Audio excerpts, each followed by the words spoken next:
Hey, what's up guys, OSG here, and today we're moving on to the second year in our brand new series covering the very best games for the Commodore 64. In 1982 we saw the foundations laid, but 1983 is when things really started to take shape, with bigger publishers stepping in, deeper gameplay and some true classics that will go on to define the C64 library. For this year we've got 15 games to look at, but from 1984 onwards I'll be bumping it up to 20 per year because the library just explodes with quality. But for now, let's dive into the best of 1983. We're kicking things off with Sword of Four Goal, one of the earliest dungeon crawlers on the system. You explore randomly generated dungeons, fight off monsters and try to retrieve the legendary sword before your time runs out. What made this one special was its replayability. Every run was different thanks to the random maps, and death meant starting all over again. For a 1983 release, that kind of one more go hook was way ahead of its time. Many people call it one of the first true roguelikes, and it still holds up as a fascinating early attempt at bringing a Dungeons & Dragons style adventure onto the C64.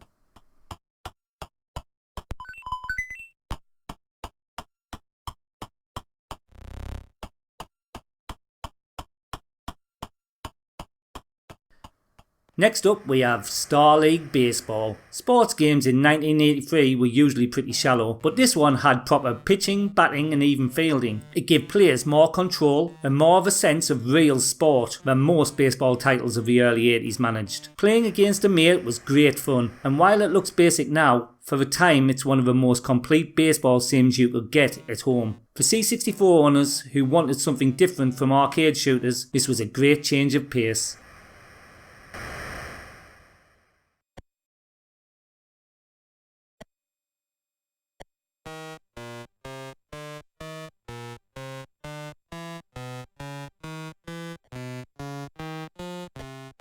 In at 13 is Frogger, and really, who doesn't know Frogger? It's one of those arcade games that just about everyone played back in the day. On the C64 you guide your frog across busy roads and rivers filled with hazards, and even though it's simple, it's endlessly addictive. The Parker Brothers version captured the arcade feel really well, and having it on your home computer in 1983 was a big deal. It was the kind of game you could load up for a quick 5 minutes and find yourself still playing half an hour later trying to beat your high score.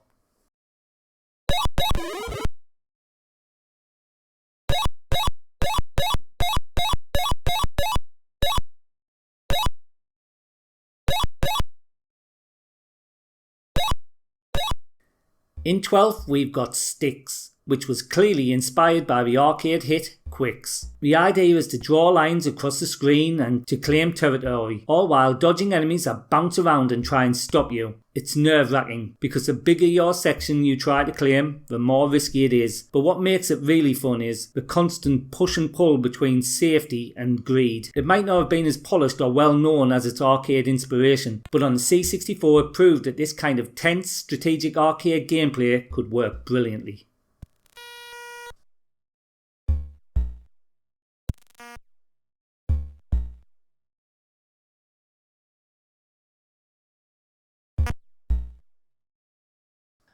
At number 11 is Dino Eggs, and this one is pure 80s quirkiness. You play as Tim, a time traveller tasked with rescuing dinosaur eggs and hatching baby dinos while avoiding snakes, spiders and even fires. It's colourful, unusual and has a certain charm that makes it stand out. What's great is that it's just not a straightforward platformer. You have to manage limited resources, think about when to collect the eggs and how to avoid hazards. It might not have been as big a hit as some of the others, but for those who played it, Dino Eggs left a lasting impression.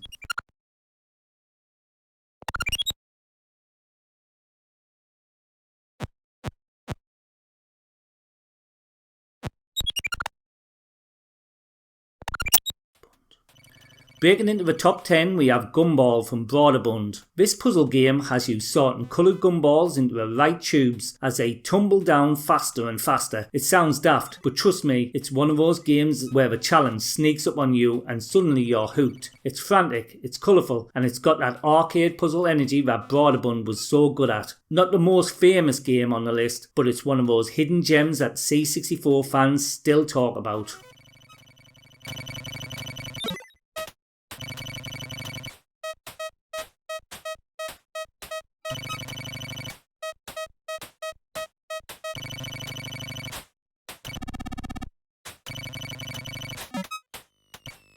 In at 9th we've got Blue Max, a brilliant isometric shooter that put you in the cockpit of a World War I biplane. The idea was to bomb enemy bases, strafe tanks and take out bridges while dodging anti-aircraft fire. The diagonal scrolling and pseudo 3D effects were seriously impressive for 1983, and it gave players a taste of something different from the usual side-on shooters. It's often compared to Zaxxon, but Blue Max carved out its own identity on the C64 and became a real favourite for action fans.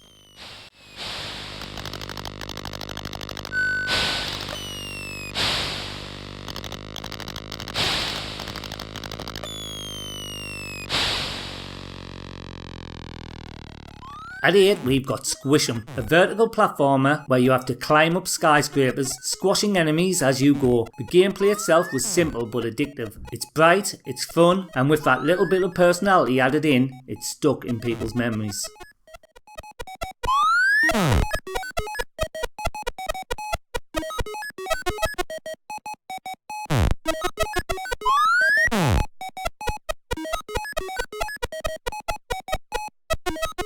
Lucky number 7 is Forbidden Forest, a game that scared the life out of plenty of kids in the 80s. Armed with a bow, you face off against giant spiders, skeletons, in a dark, creepy forest. It even featured animated blood and gore, something that was shocking for 1983. What made it special was its atmosphere. It wasn't just another action game, it was genuinely eerie. And for some players, it was the first time a computer game actually made them feel unsettled. And it's a cult classic if ever there was one.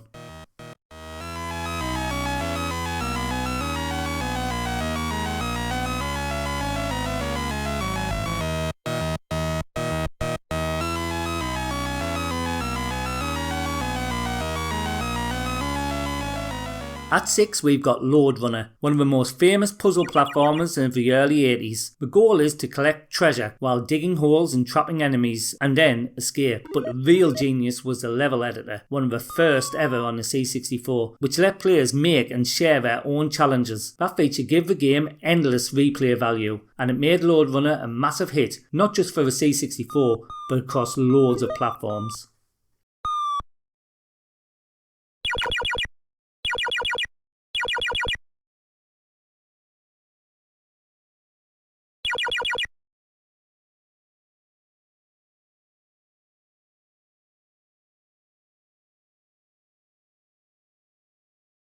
At number 5 is Zork 1, The Great Underground Empire. This is a pure text adventure with no graphics, no sound, just you and your imagination. Using the text parser, you explore the underground world, solve puzzles and avoid grooves. For players back then, it felt like stepping into a living story, something no other typing game could offer. Infocom's writing was sharp and witty, and it set the standard for interactive fiction on home computers. A total different kind of experience from the arcade-inspired stuff on this list, and that's what made it so special.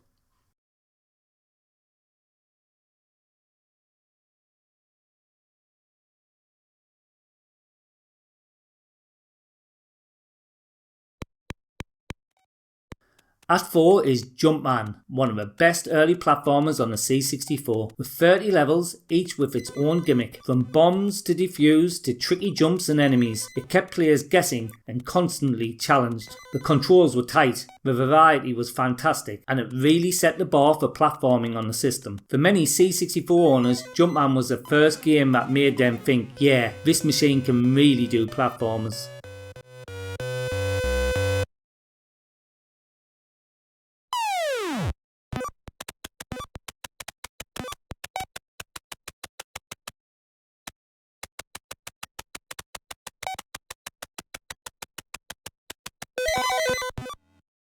In third place we've got Wizard of War, a maze-based shooter that originally came from the arcades. On the C64 it played brilliantly, with fast action, colour graphics and even digitised speech, which really added to the atmosphere. The big draw though was the 2-player mode. Teaming up with a mate to blast through the dungeons was great fun, but you could also stab each other in the back when things got tough. That made it one of the best multiplayer experiences of 1983.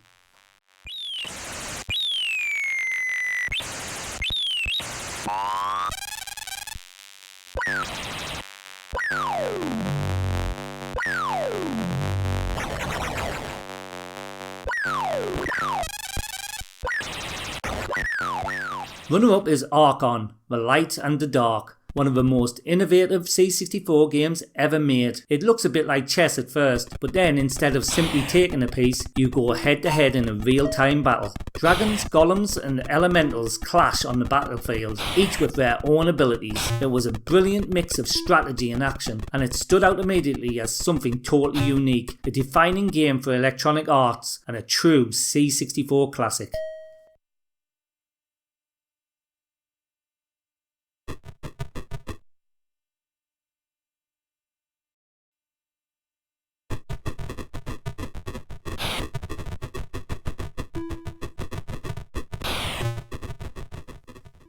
And now, in first place, it's M.U.L.E, which is a game that was way ahead of its time. Designed by Danny Booton and Ozark Softscape, it's a multiplayer economic strategy game where you colonise a new planet, use robotic mules to harvest resources, and then complete in auctions to trade them. It sounds dry, but in practice, it's brilliant, tense, competitive, and full of little moments of triumph and betrayal when playing with friends. For 1983, nothing else came close, and that's why it tops this list.